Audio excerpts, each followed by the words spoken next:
musuh hari ini. Justru musuh yang hebat hari ini bukan karena mereka yang hebat, tapi karena kitanya saja yang lemah. Kita akui umat Islam hari ini. Bismillah.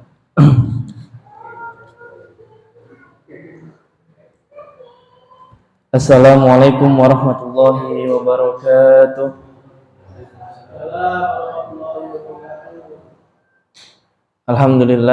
Alhamdulillahilladzi hadana li hada wa ma kunna linahtadiya laula an hadanallah.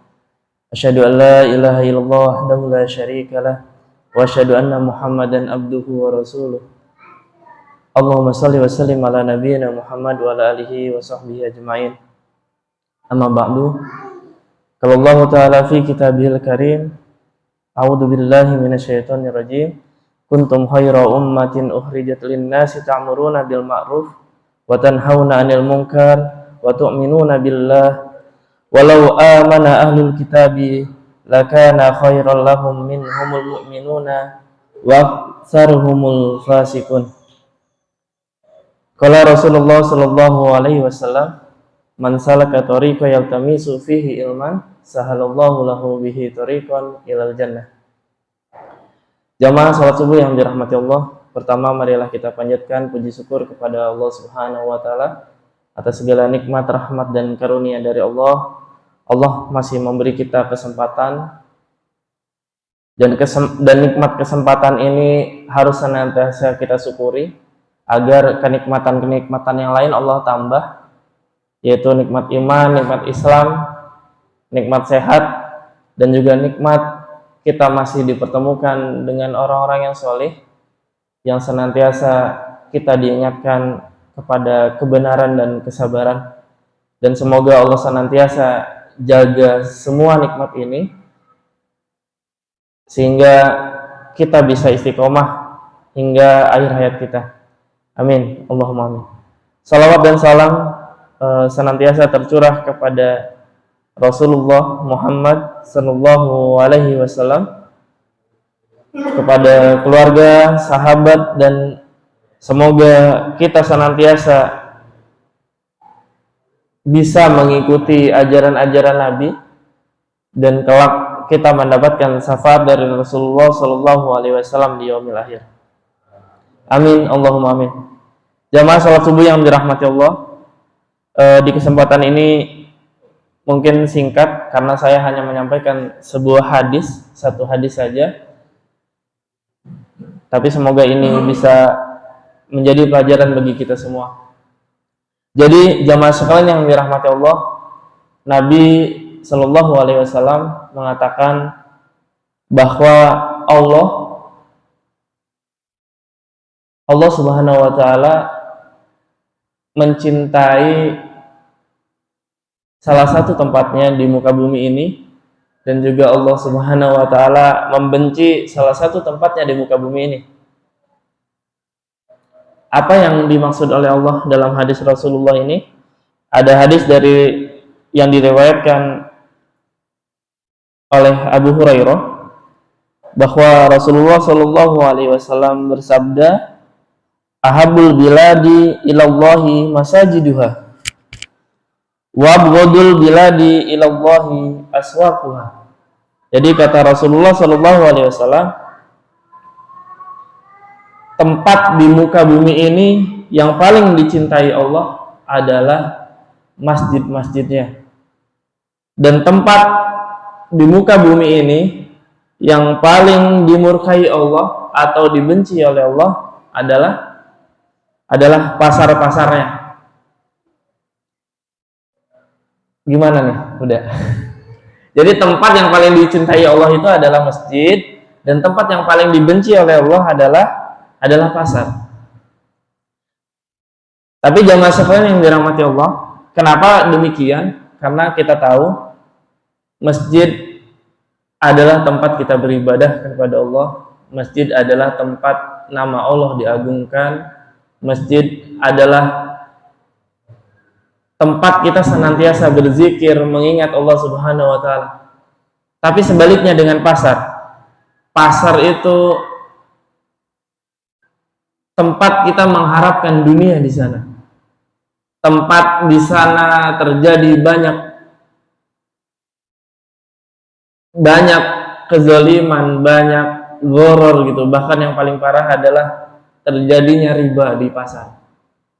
Tapi yang perlu kita ketahui bersama jamaah sekalian yang dirahmati Allah, hadis ini bukan berarti mengajak kita untuk senantiasa berdiam diri di masjid, bukan juga mengharamkan kita untuk mendatangi pasar.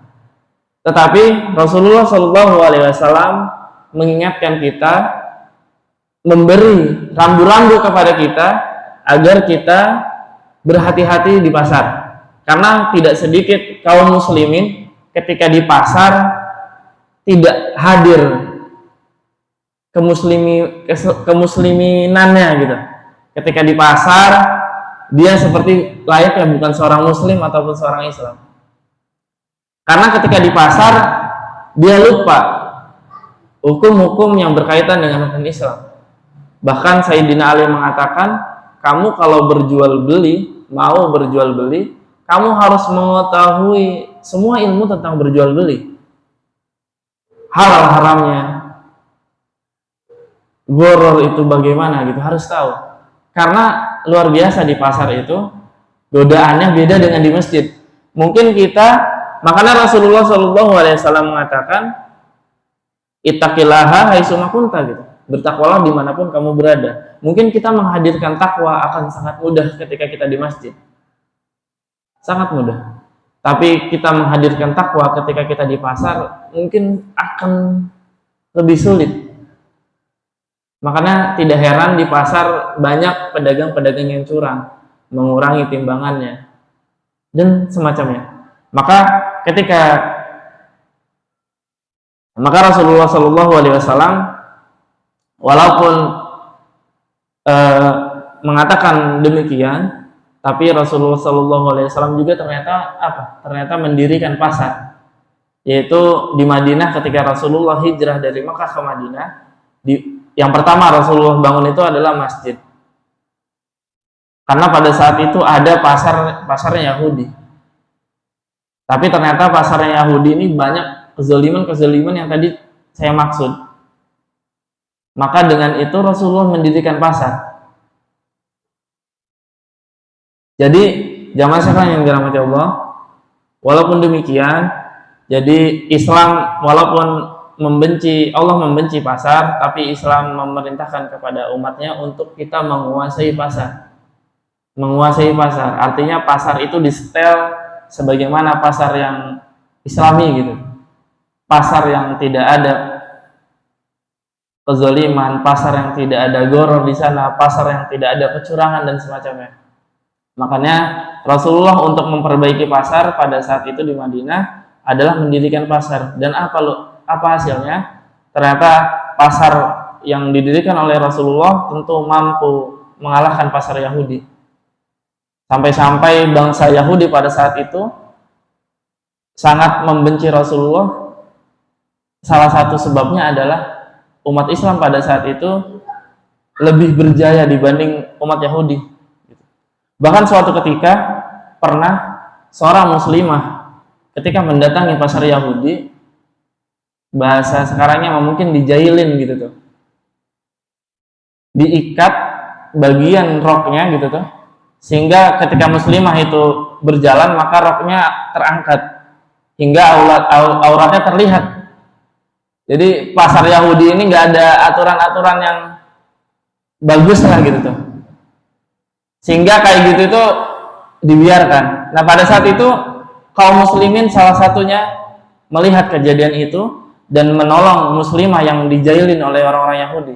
Tapi apa balasannya? Balasannya pada saat itu orang Islam yang menyelamatkan muslimah itu dikeroyok sampai meninggal.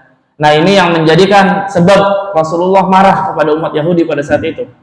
Padahal di Madinah pada saat itu sudah disepakati piagam Madinah, artinya hidup berdampingan, tidak saling mengganggu. Tapi yang namanya Yahudi ya begitu asalnya gitu tuh, suka mengganggu. Tapi karena Rasulullah Sallallahu Alaihi Wasallam dekat dengan Allah, dan Rasulullah tahu bahwa bangsa Yahudi ini adalah bangsa yang apa? yang ketika mereka itu tidak bertakwa kepada Allah, maka bangsa Yahudi ini sejatinya adalah bangsa yang lemah. Jadi memang Allah mengatakan di surat Al-Baqarah bahwa Bani Israel itu telah dianugerahkan oleh Allah dilebihkan dari umat yang lain. Tapi itu semua berlaku untuk Bani Israel terdahulu, yaitu para nabi, dan berlaku juga bagi Bani Israel yang senantiasa bertakwa kepada Allah. Jadi ketika Bani Israel itu tidak bertakwa kepada Allah, maka Bani Israel ini hanya seorang pengecut. Makanya di Palestina dia hanya berani melawan anak-anak kecil, kaum wanita, ketika berhadapan satu dengan satu, misal dengan tentara Palestina, ya mereka nggak berani. Mereka itu pengecut. Karena Al-Quran yang berbicara seperti itu. Jadi ketika zaman Rasulullah, nggak ada ceritanya Rasulullah itu perang habis-habisan melawan kaum Yahudi. Justru yang hebat itu Rasulullah perang ketika perang Badar. Lalu ketika Khalifah Umar menaklukkan Persia, itu hebat. Tapi nggak ada dalam sejarah Rasulullah itu berusaha payah melawan Yahudi. Justru Yahudi itu karena kasus yang di pasar tadi, Yahudi itu dikepung. Bani Qainuqah kalau nggak salah dikepung selama 15 hari 15 malam, tidak bisa keluar, tidak bisa masuk. Sampai akhirnya mereka yang menyerah. Ya karena sejatinya itu Yahudi gitu. Pengecut, beraninya sama wanita dan beraninya keroyokan gitu. Maka kita umat Islam hari ini kita harus lebih yakin ketika kita bersama Allah, ketika kita berpegang teguh pada Al-Quran dan As-Sunnah, maka kita akan kuat dimanapun kita berada. Kita tidak merasa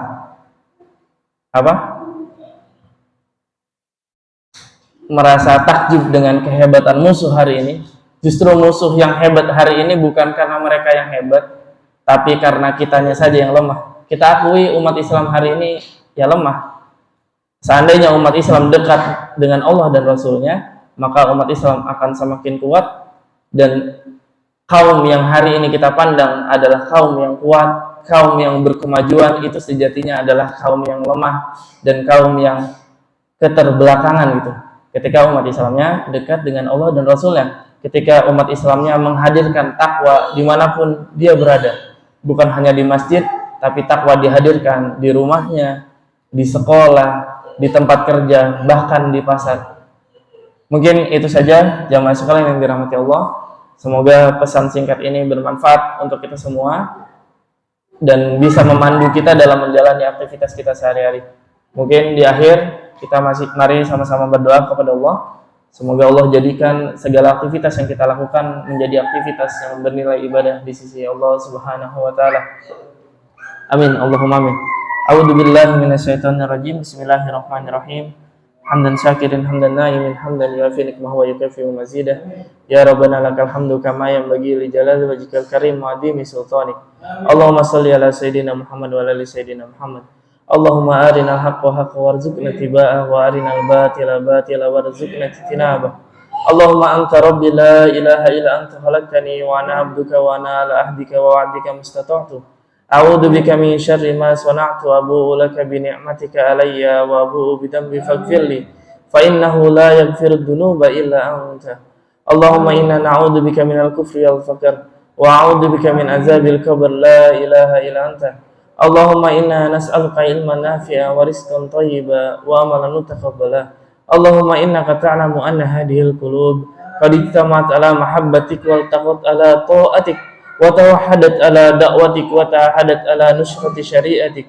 Fawasikillahumma rabitataha wa adim muddaha wa ahdiha subulaha wa amlaha binurika alladhi la yahbu wasrah suduraha bifaidil imani bik wa jamilit tawakkuli alaik wa ahliha bima'rifatik wa amitha ala syahadati fi sabilik innaka ni'mal maula wa ni'man nasir. Rabbana atina fid dunya hasanah wa fil akhirati hasanah wa qina adzabannar. Allahumma amin wa sallallahu ala Muhammad wa ala alihi wa sahbihi wa sallam. Subhana rabbika rabbil izzati amma yasifun wa salamun alal mursalin walhamdulillahi rabbil alamin. Subhanaka Allahumma wa bihamdika asyhadu an la ilaha illa anta astaghfiruka wa atubu ilaik. Wassalamualaikum warahmatullahi wabarakatuh.